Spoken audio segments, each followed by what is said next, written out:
From the National Newsroom of the Canadian Press, I'm Rob Westgate. Starting overseas with the latest updates from the Middle East. Qatar Airways says it will operate 6 flights into Doha on Sunday through a safe corridor as the country's airspace remains closed.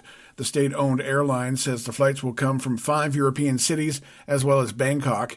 Israel says it has struck Hezbollah targets in southern and eastern Lebanon. The latest wave of airstrikes include targets in Lebanon's eastern Bekaa Valley. The Lebanese Health Ministry says at least 16 people have been killed and 35 wounded. Meanwhile, Friday morning there was tangible relief among a group of Canadians who landed in Toronto after their own flight from Dubai and the conflict's chaos. Nia Malik says she and her family have been living in Dubai for the past couple of years, but due to a family member's medical condition, they decided it would be safer for them to get out before things escalated further. Well, seeing my sister cry and get emotional, I can feel obviously a bit more overwhelmed, I guess, and now understanding, really realizing what we were in. But good to be back, and obviously this is home as well. The returning travelers described a long and anxious process to find their way home, as the Canadian government promised on Friday to help with bookings in the coming days.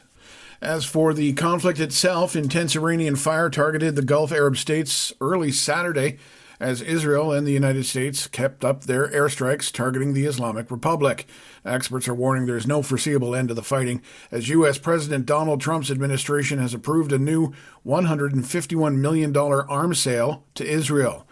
That follows Trump's assertion that he would not negotiate with Iran without its unconditional surrender. U.S. officials also warn that the most intense portion of its bombing campaign has yet to be unleashed. Iran's UN ambassador is vowing that his country will take all necessary measures to defend itself. Back home now, where industry and business leaders are applauding a potential deal between Ottawa and Alberta that intends to streamline approvals for major projects. The two governments say the deal will bring a one project, one review approach to addressing the broader impacts of such projects.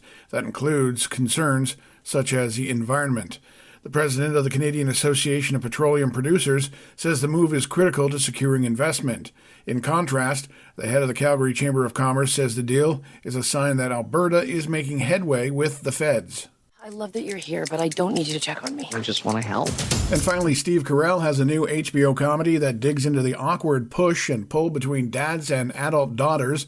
On Rooster, premiering Sunday, Carell plays a popular author who takes a job at his daughter's college after her breakup. Creators Bill Lawrence and Matt Tarsis praise Carell's small comedic choices.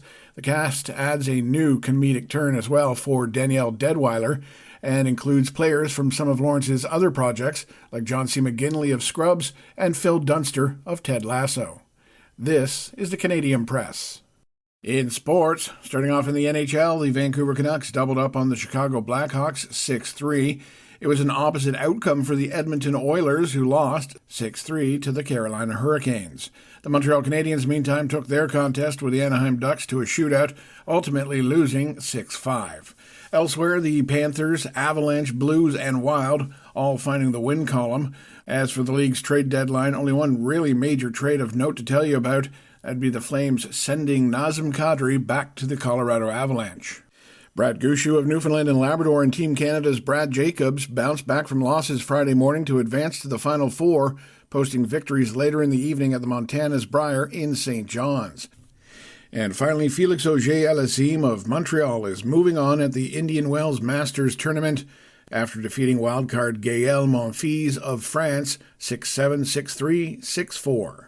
From the Canadian Press, I'm Rob Westgate.